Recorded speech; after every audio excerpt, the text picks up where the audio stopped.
Member communities are all the rage. Everyone wants to get in on building a community of their subscribers in order to improve retention and get in on that subscriber-created content craze that, of course, is making YouTube billions and is fueling TikTok's exclusive growth. We're going to talk about member community platforms and how to make them successful on this episode of Be Unleavable Subscription Growth.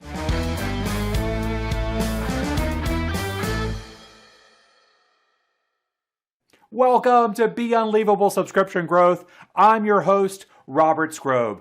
I talk to subscription businesses all the time who are creating and growing subscription-based member communities. And when you're doing a startup of a subscription business, it's often kind of an afterthought, on a bulleted list of benefits that you're going to deliver as part of the subscription. A subscriber community, a member community gets added to that list. And building it and making it work is often an afterthought, something that comes as you're trying to implement the business and fuel its growth. However, subscriber communities can be very tricky. There's the platform, there's engagement, there's, how do you fuel the conversation and get the conversation started as you're generating new subscribers? And how do you keep longtime subscribers engaged and enjoying the community long after they've kind of been there, done that? We're going to talk about that and more on this episode of Subscription Growth. The first is platform. I hear a lot of folks, should I just go to Facebook groups or work with one of the other platforms? And first, let me tell you, you shouldn't use Facebook groups for paid subscriber platforms. And first of all, I will readily acknowledge that it looks so easy. Especially at the beginning. When you use Facebook for a group, you're going to get higher engagement. You're going to get more people commenting on posts. It's going to feel great and a lot easier to do things on Facebook initially.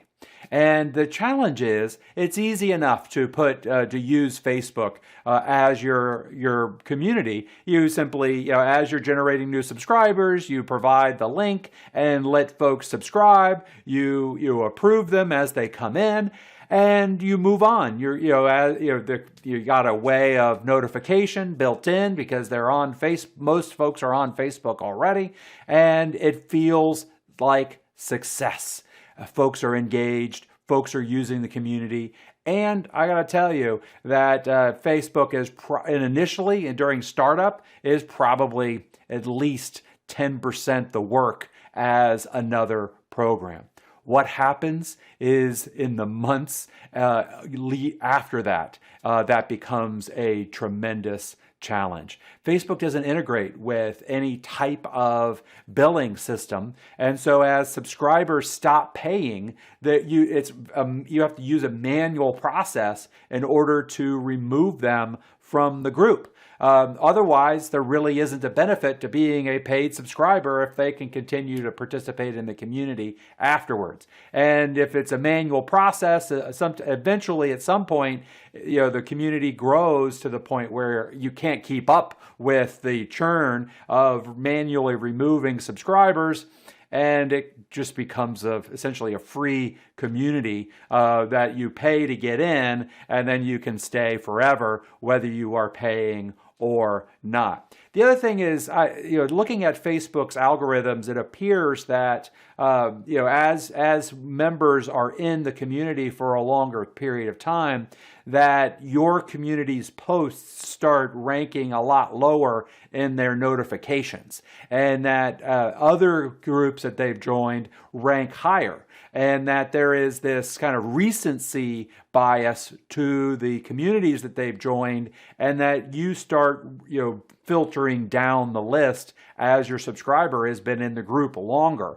Whereas some of the other platforms that you'd use, the more they use them and the longer that they've been in, you actually are building a habit, and that the longer term subscribers are actually even more engaged and using it more than the short timers.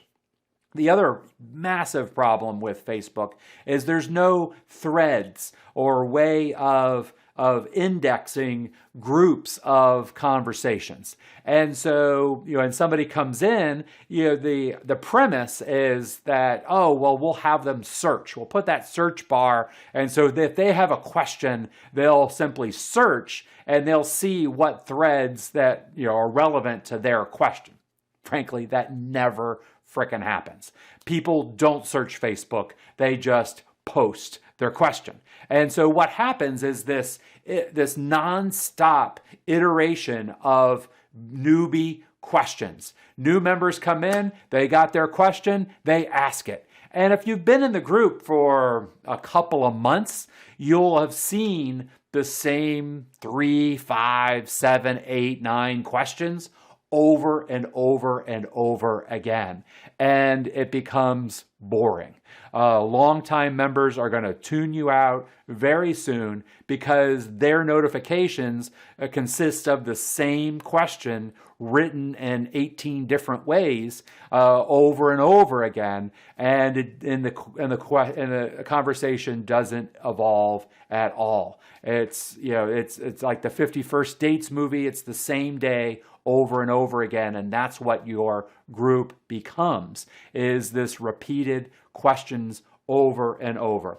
Also, I can't imagine fueling a platform with your customers, your subscribers, in a way that enables your competitors to advertise. How many times are you going into your Facebook group and you yourself see your competitors' ads in your group? Your subscribers are as well. So it is much better to do the work necessary to put your subscribers in a paid platform, in a separate community, and instead use Facebook for lead generation for prospects. That's awesome. Build a free community, grow that, use that free community for lead generation opportunities. Certainly maybe tease some of your paid subscriber opportunities out in that free community, and use that as use Facebook's algorithms the way they're meant to be used. Because if you put in free content, as people, if they are searching for your category and they're searching for communities, you'll come up. You will be recommended to prospects, and you can use Facebook advertising to promote your group, your free group now, and really be able to leverage Facebook for what it's for, which is finding things that are interesting to you, not locking down in a private conversation. Lead generation, prospecting, great for Facebook. Paid communities, it looks great in the beginning. I gotta tell you, it feels good, but over time, it's going to wear out, and you're going to be looking for another source. And now you're kind of trying to balance, how do I transition out of Facebook? I got like 8 clients somewhere in that transition nightmare. And it's so much better to do the work at the beginning, at the community launch, with your own platform. And we're going to actually go through a few platforms. I got my tablet here, and we're going to show you a few opportunities. But first, what about Slack? What about it? It is certainly, I would love if we could create more communities in Slack. I've launched them. I've been members of them. I am members of them. I use Slack for my own internal team, and really love it. It's very intuitive, and man, it's such a terrific communication tool.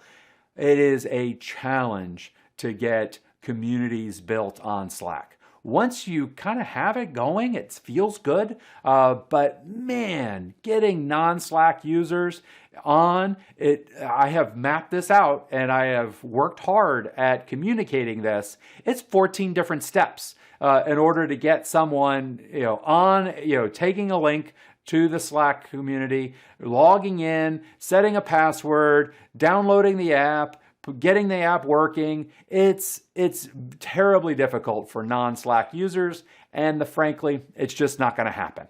And so the other piece is Slack is free, and you're not going to pay a per user charge in order to have your community run as a paid Slack channel. So you're always going to be limited in the feature set that you're able to use. If your users are already on Slack, then by all means use it. And especially if you are doing some sort of cohort training where you're only going to be using it for a short period of time, it makes sense. Throw it on Slack, have those channels, build that product, those cohort training, and use that for something like that. So that brings us to paid subscriber communities, and there are quite a few platforms to choose from out there. But number one, I would like for you to consider, if you are a subscription startup and you are considering integrating a community into the benefits that you are offering, it's really very easy as a startup to go, oh yeah, let's put a bulleted list together of everything that we're going to deliver, and member community is there, and there's going to be a bunch of member generated content, and it's all going to work, and it's going to be great.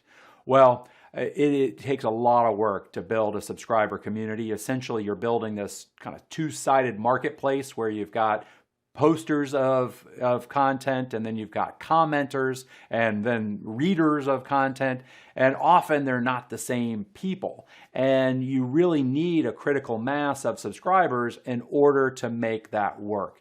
Consider building the community downstream of your startup. Several months later, when you have a critical mass of subscribers, rather than trying to do it at startup, when you're trying to generate leads, you're trying to generate your first batches of subscribers, you've got the pressure of fulfillment.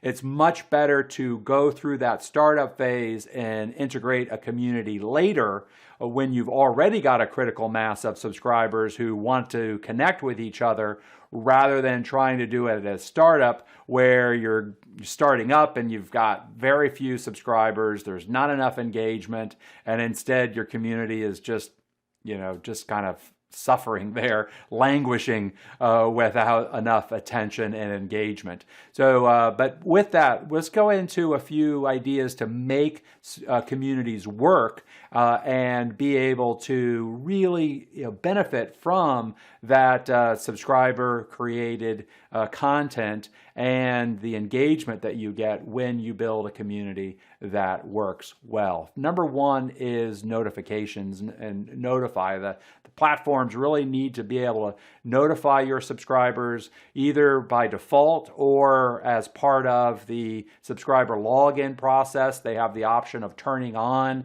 notifications via email when there is a new post or a comment on a post that they're following, or a comment or a like on their posts, so that helps get them engaged and get them back to the content. Notifications are really crucial to be able to keep that conversation going. Number two, integrations. You want to choose a platform that integrates with your subscription billing system. That really you shouldn't choose one unless it does, and that it's on the same URL or a similar one, so that the user ID and password for your subscription is the same, and billing is the same as the community, and everything is talking to each other. And when a subscriber stops paying, they're automatically excluded. The doors are closed to the community. Notifications are shut off, so that that is a very integrated and connected process. I've been building communities since 1997, when it had to be 100% manual, and then in 2006, when the first kind of APIs came out between the community and membership site and the subscription billing platform, it was a godsend, and there's no excuse to have it any other way today. Choose a community that works with your subscription billing system, and otherwise you're going to be frustrating yourself, your team, and worst of all, your subscribers.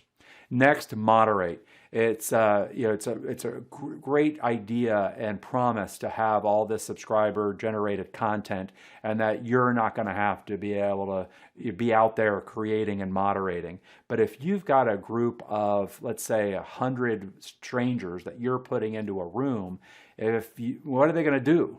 Are probably just going to be looking at their phones. If you expect strangers to connect and talk with each other, you've got to moderate that conversation. You got to get people engaged. You got to call on them. You got to be able to get them in the room and talking about things. And without that, and we'll talk about a couple examples, and I'll show you something here in just a minute. But man, you got to have that engagement, or you're not going to have it. Have a moderator, plan for it, and make it a part of your team. Next, an on-ramp. So many times in a community, you'll see a post where it says, introduce yourself. It's like, coming into a room with 100 or 1,000 people, or you don't have any idea how many people there are in this room, because you're there, the lights are on, you can't see, the number of people in that audience, and you're going to introduce yourself from stage. I mean, certainly there's some people that are willing to step out and do that, but they're very few. Better to ask them a series of specific questions. The on-ramp is something that I get into in detail in Retention Point, and there is no place that it's more important than with member communities, because the whole idea is to get your new subscribers up to speed. If you've got existing subscribers in a community, there's been ongoing conversations, there's GIF files that they're sharing with each other. There's kind of built-in jokes and dialogue and threads that have been going for weeks or years that they're engaged in. You've got a new subscriber joining that conversation. It's kind of like, what the heck's going on here? They don't know who is who. They don't know the jokes. They don't know the leaders. They don't know what was said a week ago that they might be asking the same question. It's crucial that you have an on-ramp that gets your new subscribers up to speed, in the same way that you have an on-ramp that gets new drivers up to speed on a highway. Because if they just got on the highway, well, then there's going to be a crash, because there's people going at speed and then there's people going slow, and nothing good's going to happen from that. So one of the key things that we talk about in Retention Point is how to create this on-ramp, the first 100 days of communication that gets your new subscribers on to speed. And that's never more important than within a community, and being able to get your new subscribers engaged over time and comfortable with everybody else that's already there and engaged.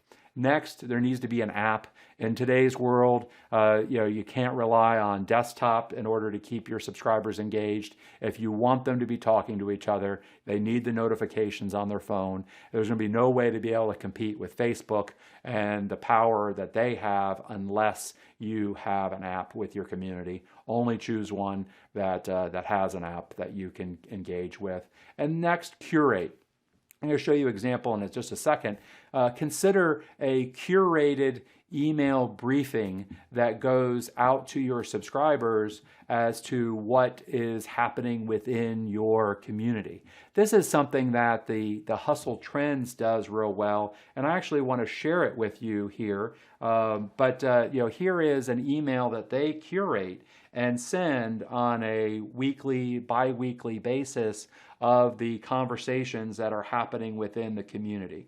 So, here's this Trends member, Aman, who is looking for, real life windy roads to help him with the mental game, take his mental game to a new level. And then, it connects to the post within the community. Here is another, wrote a popular post last week, and then there is GIFs that illustrate some of the dialogue. They've quoted some of the members. They have, highlighted some of the comments back and forth.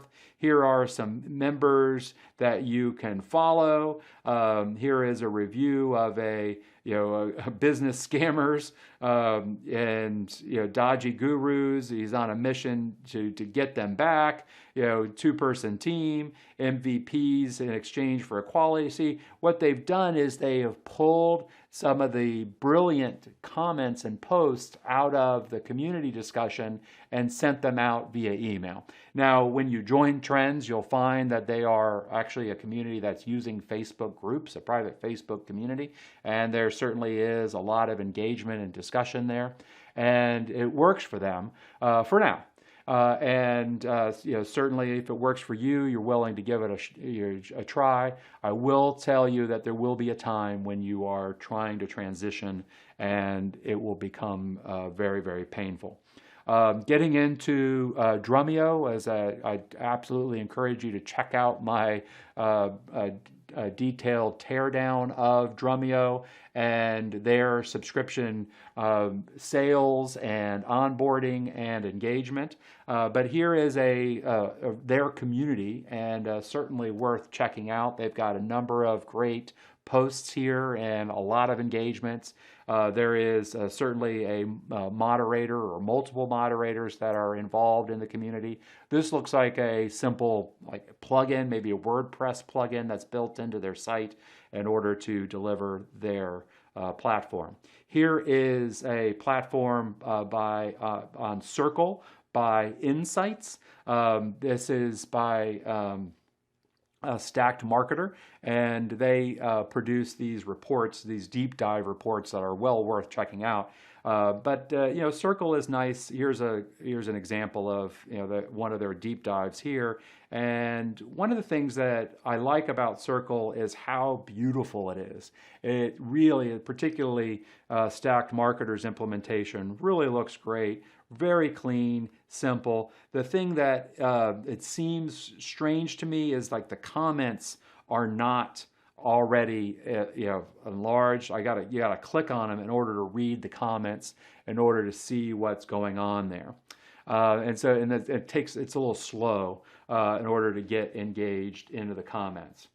Here is another group that is on Mighty Networks. And this is Crypto Revolution. You wouldn't need to know anything about cryptocurrencies. Encourage you to check out Crypto Revolution. And they have a number of communities for Crypto Nation Life, altcoin. They actually also have a Facebook group. They're in the process of transitioning over to Mighty Networks, which kind of gives you an idea of what one looks like and how that works as well. Also, there is another group, HiveBright, Fire HQ uses, and another really nice. I like how social it is, where it highlights other members, and it's really HiveBright is really actually made for kind of alumni associations that are really focused on networking, and so it's something that I think is really powerful and could be useful for you as well. Really, one of the key things whenever you're building a subscription business is being focused on that 100-day plan. When you are creating a member community, getting those new members engaged in the first 100 days is going to determine whether or not they are successful. And certainly first 100 days, but also first 100 hours. But engaging them in a number of conversations that bring them back to popular posts, that bring them back to threads that you're getting a lot of engagement in, and asking them, prompting them with real specific questions. For instance, if I was running Drumeo, part of the 100-day communication onboarding would be, who's your favorite drummer and why?